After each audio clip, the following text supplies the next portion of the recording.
Hey guys, this is Austin, and today I'm here with a review of the Google Nexus 4 on Android 4.2. With high-end internals, an impressive design, and the latest tasty Android treat, let's take a look.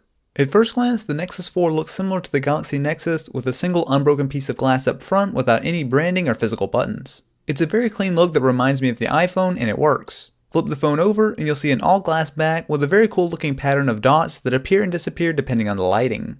That said, again, just like the older iPhones, you're dealing with two sheets of glass front and back, which are easily breakable. It feels great in the hand, but picking up a case or at least a bumper probably wouldn't be a bad idea.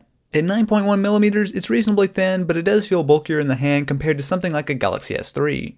Thankfully, all the buttons and ports are in the proper positions, with the power button on the top right edge, volume rocker and your micro SIM slot on the left side, your headphone jack up top, and a micro USB port on bottom. Around back is the 8MP camera and the LED flash, and on the top right you'll find the 1.3MP front-facing camera. The screen is a 4.7-inch display with a resolution of 1280 by 768. This is slightly wider than a typical 720p phone, which does give you a bit more width to the keyboard for example, but it really doesn't make a huge difference. As with the Galaxy Nexus, instead of physical buttons, the Nexus 4 sports on-screen Android keys, which will rotate with the phone in landscape mode and disappear altogether when watching video for example. The screen itself is an IPS panel, and it's among the best smartphone screens out there, with good viewing angles and very impressive saturation and contrast. The Nexus 4 is running Android 4.2 Jelly Bean, which brings several improvements from previous versions. The first thing you'll notice is just how quick and responsive the phone is. No matter how fast you try to go through the interface, it keeps up and easily matches the best from iOS and Windows Phone. You'll also find an improved gesture keyboard that works similarly to swipe, allowing you to trace out the letters you want to type and let autocorrect figure out what you mean. There's also a new quick settings menu in the notifications that allows you to toggle Wi-Fi, brightness, and more at a quick glance. The lock screen has also been totally redesigned. You can swipe to the right to get quick access to the camera, and you can also add widgets such as texting, calendar, and email, and third-party apps will be able to use this as well. Another somewhat useful feature is Daydream, which works like a screensaver that displays the time, photos, or news from Google Currents when the phone is docked. Google Now has also seen some major improvements. It can now check Gmail to see if you have anything being shipped to you, reservations at a hotel or for a plane, and much more. It also remains as fast as ever. What's the weather going to be like in Los Angeles tomorrow? Tomorrow's forecast for Los Angeles is 70 degrees and mostly sunny. When is the Super Bowl? The NFL Super Bowl is on Sunday, February 3rd, 2013. The camera app has also been totally redesigned. Instead of digging through menus, you can just tap and then change whatever setting you're looking for. It's quick and makes every other camera app out there look outdated.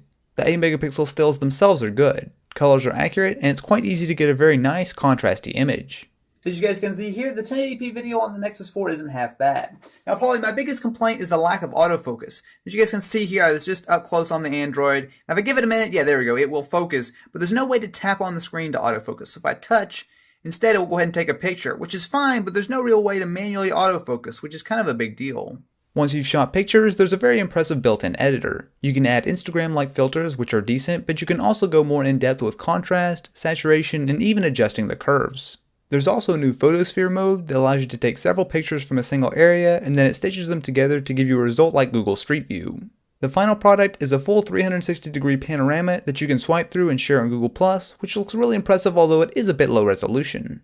Powering the Nexus 4 is a quad-core Snapdragon S4 Pro processor clocked at 1.5 GHz paired with 2GB of RAM and Adreno 320 graphics. This delivers some outstanding scores right on par with other high-end phones like the Samsung Galaxy Note 2 and HTC Droid DNA, and is easily enough to handle graphically intense games at a reasonable frame rate. The phone does tend to get warm when under long periods of stress, but in normal use it isn't an issue. One minor downside is the lack of expandable storage. With only 8GB and 16GB varieties to choose from, you're going to be limited on space, and having a micro SD card slot would have helped quite a bit. Speaking of minor hardware issues, the speaker on the back isn't particularly loud and the sound is a bit washed out. By far the biggest problem with the Nexus 4 is the lack of LTE. If you live in an area without LTE, this isn't a problem, but if you have it available, it really is much faster. Battery life is reasonable. With continuous light web browsing, you'll see a bit over 5 hours of use. It's on the lower end of most smartphones, but it should be enough to get most people through a full day of use. The Google Nexus 4 is easily one of the best smartphones period. Android 4.2 is extremely smooth and brings some very nice improvements. The build quality and design are top notch, and it's packing some of the most powerful specs in any phone yet. The lack of LTE is an issue, but at only $300 off contract, the Nexus 4 is a spectacular phone. If you're interested in more videos on the Nexus 4, feel free to check them out here, and don't forget to hit that like button and subscribe for more. Anyway, I'll catch you guys in the next one.